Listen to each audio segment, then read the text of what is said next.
All right, just a quick look at the shed. This video will be short and to the point. I was gonna replace, so these are the corrugated zinc sheetings that I'll be using, metal roofing or whatever.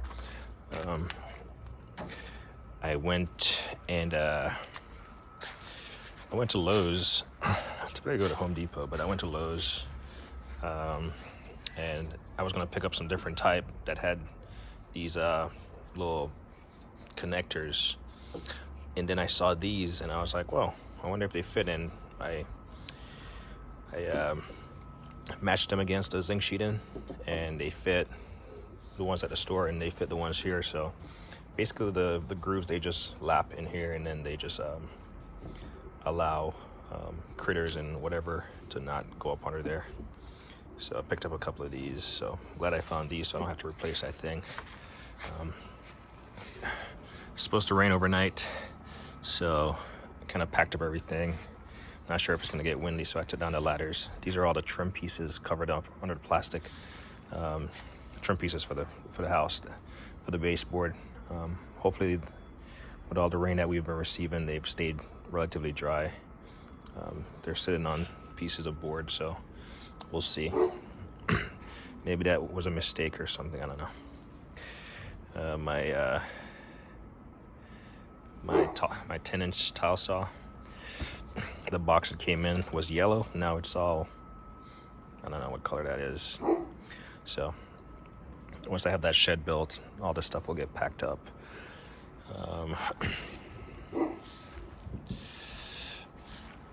So kind of just like cleaning up the place as much as I can, especially so the kids can run around. I did some painting today of all the trim pieces. You can see, let's see, I just painted them white. That was kind of hard to see, it's kind of dark, but I just painted them white. So once I'm ready to install, I'm just cutting. I'm not having to paint that stuff, especially since it's going to be two-tone. Got all these scrap pile. So basically, I think the last video I did, I left off right there. That was open, and today I just realized that I picked up. So if you look at these, the panels are, the grooves are pretty wide versus those are the thin ones, and so yeah. Luckily, I have an extra sheet, so it's going to be able to match. The door that I built here is going to match that that setup. But today when I realized, I was like, oh, I actually used it. So I did that portion, and I did something else. I think I might have used it on a trim piece or something right here. But you can't really tell since it doesn't have any additional grooves. But when I was looking at the board today, I was like, no kidding. I had no idea it was like they had a separate one like that. So I'm glad that was only that one and then this little side door, and it's gonna match. And when it's all painted, you won't even notice. I mean, it's hard to tell. The only reason I could tell was because I was trying to like match them up. Like I like having all the lines match. So even when I was like doing this little trim piece here, you can see it continues all the way up, even though this is like a really small trim piece. So I try to match it up where I can. Same with this one, minus the fact that this was slightly cut off. But anyway, this is going to be covered up by trim. So yeah, got that buttoned up. You can see all the caulking. So all the I've used very little nail in here. The only places I've used nail is, where have I used nails? Where did I use the nails? Actually, this little soffit area, I used a palm nailer for Milwaukee. Definitely not a very precise tool. It doesn't really hold the nails. And they'll go off at an angle, but that's the only place that I've so far used nail. This entire construction has been nothing but screws, using my impact driver. So all these white patches are like imperfections in the lumber that I'll just caulk while I'm caulking the screw holes. I just kind of caulk over it just to give it the best longevity.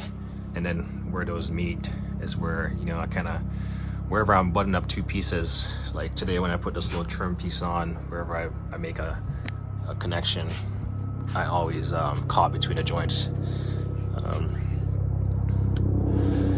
It's supposed to rain. I wish I had gotten the roof on, but the backside is just giving me a run for my money, being that I don't have any space to access it, so I'm actually building backwards, as you can see. So the next thing I gotta do is install the fascia, I guess is how you call it. I might have them backwards. So I'm having to build that backward. I'm building it backwards. So the next thing, I actually painted this.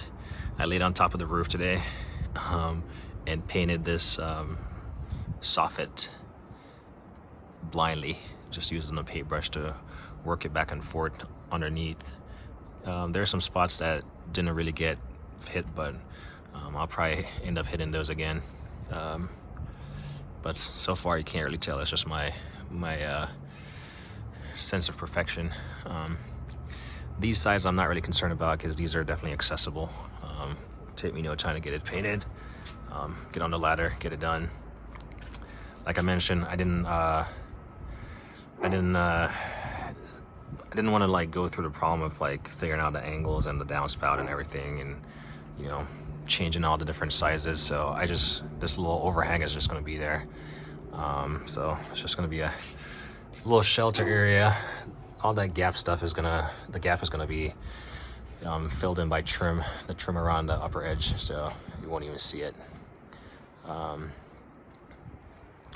This angle was slightly out of square. You can see the light might be slightly different. Well, you can't really see it from here, but slightly out of square, maybe half an inch or something. You can see it right there. This is my door.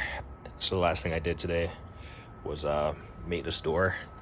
So I just have temporary screws just holding it in place. And if you ever have issues hanging a door, just put some screws in the bottom if you have the option, and then rest it on it. So what I'm gonna do is I'm gonna put a piece of trim on this, on the perimeter of the door, all the way around. I'm gonna trim it out, and then there's gonna be a piece of trim on the opposite end right here, and that's where the hinge is gonna span the two pieces of trim, and it's gonna hang so the door stays flush. I'm not sure, I might have to shave this down a little bit to get it to flush, so I'll get that. And then there's gonna be a trim up top, so it should keep the water off the door seam. I still gotta level it, the gap is slightly off. And then right here, I'll put another piece of trim right here. But basically this door kind of overlaps the stud, I guess. So that's, once it hits on it, that's it. And this is where I can tell that my my trim, so this piece is obviously smaller than this. And this was that piece that I realized was different. So when I put these two pieces of trim up here, one is going to be slightly off, but it is what it is. Unless I have extra pieces, then I'll change it out, but chances are I'll just leave it. It's a minute detail, but the one with this piece with all the smaller grooves, it's thinner than these ones with the thicker grooves, I guess. So that's why I'm just realizing I might have a little different offset right here, just because this is that little thin one and this is a thick one. So like I said, I can replace this one little strip. I mean, I can replace this all the way up there, but depends if I have the remaining piece to do it. It'll be easy to do, just take it down, trace it out, cut it. I have a track saw. That's how I've been making all these like straight cuts. But this is my door. Yeah, like I said, I'll get it hung on there. I just wanted to temporary fit it, make sure it works. We'll go inside and look at it before we lose light. And I'm pretty much going to do the same thing with this doorway. So that was a practice run. So this is the door. As you can see. So you can see it. There's a gap, and I mean there's a gap at the bottom. There's a gap at the bottom, so it's gonna swing and it's not gonna hit the floor. Same thing up top, on the sides.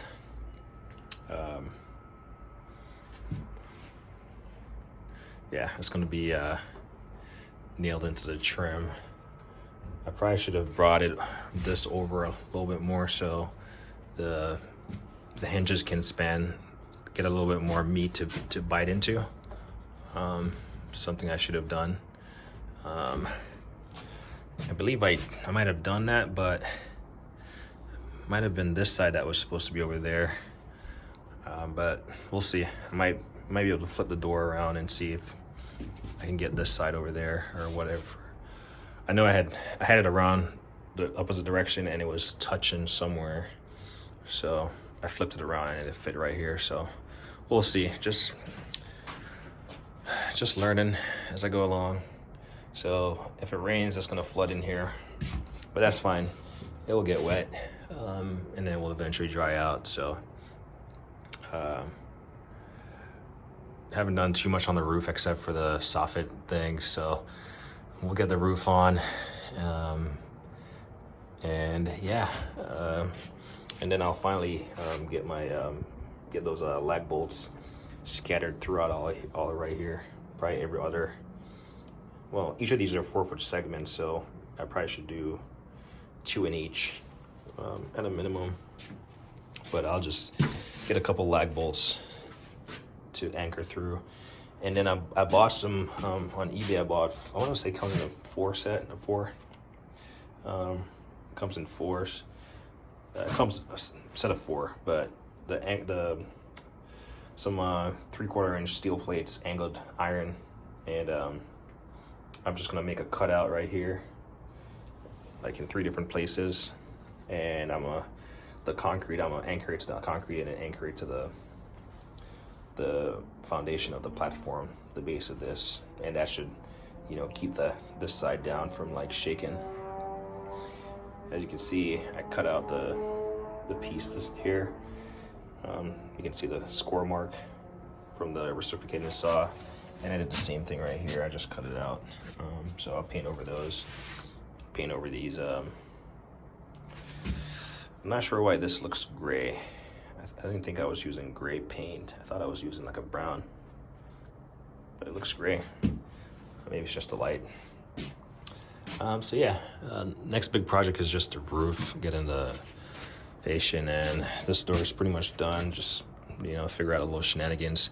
The trim piece should be sufficient to hold this door, because I'm gonna put on 4 hinges on there. So just because of the size of the door, the trim piece and the depth, the 1/2 inch depth of this exterior sheet in should be sufficient to hold those screws and the hinge in place. But yeah, then once I get done, I'll get all this trimmed up, and install that little piece right there. I even caught those screw holes because they were accessible. The ones on the back side I didn't do because just didn't want to go through the trouble of doing that. So yeah, and then probably the last thing I'll do is probably the gutter with a downspout. I picked up the angle that I needed today and I just gotta figure that out. I got this little messed up piece right here, but it's gonna be covered by trim, so that's why I accepted it and went with that. And then yeah, you can obviously see the difference. So honestly, I might end up changing it if I have the lumber. I'm not gonna buy extra lumber just to change it, but if I do have extra, which I might see. Kind of curious if I do have an extra sheet. So I got 4 sheets of ply. This is an extra sheet. That's a thin one for the side door. And then, yeah, I do have a sheet right here. I do have a sheet right here, so I'll probably end up changing those out. I do have an extra sheet. I was going to return it, but actually, I do have 2 sheets right here. So, yeah, it's a waste. It's like $46 or something for one, just to replace that. But we'll see. I might just be giving myself extra work for no reason. It's probably not worth it, and I can just save my $46. Yeah. But anyway, so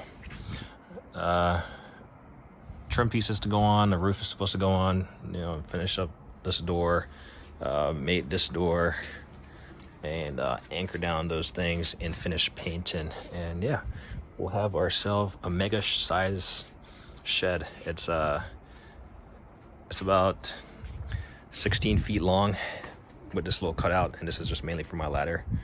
So store my extension ladder in there, not that one, but the bigger one. And this here is about 12 feet. So there's about a 4 foot difference right here. And the main reason is so I can get, you know, a comfortable walking space here, trash can, my lawn tractor, all this stuff to go through there. I haven't tried it yet, but I want to try out my lawn tractor. If I can fit my lawn tractor through there, I'll be golden, but it doesn't really impede on the space too much. But anyway, as to progress, it's gonna rain. Wish I had got the roof on. I was gonna put some ply up there, like cut the plies that I have down to size and put them up there, but after all the impact driving I do throughout the day and cutting and stuff, kind of want to give my my neighbors a break from all the noise. So I typically try to start cleaning up by 4:30. Plus it was gonna rain, so last night I left everything out here so I could you know, get a quick start to the day without having to set up. But because it's gonna rain overnight, I just kind of put everything away just in case I don't get to it and it rains more than planned. So if I can do some stuff tomorrow, if it's wet, I won't get on top of the roof. It's not worth it, even though it's not that serious to get up there. So I'll just stay down here and finish the doors. Well, build this one and figure out that one and a trim piece. But otherwise, and then maybe just do the lags. So yeah, if it's raining, I'll just do what I can from ground level.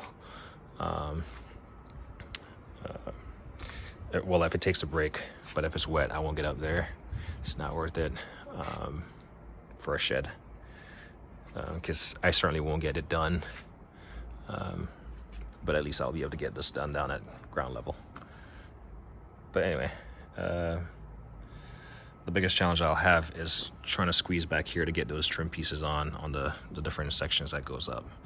But I figure this shed might be strong enough, or not this shed, this fence might be strong enough for me to get on top of it and make my way down. But anyway, future problems. Let's go find some tools in the garage and not a video. So, never sure what YouTube captures as a thumbnail. So we'll back out for the sake of, if it captures this, it captures this. But anyway, as me always say, like on editing.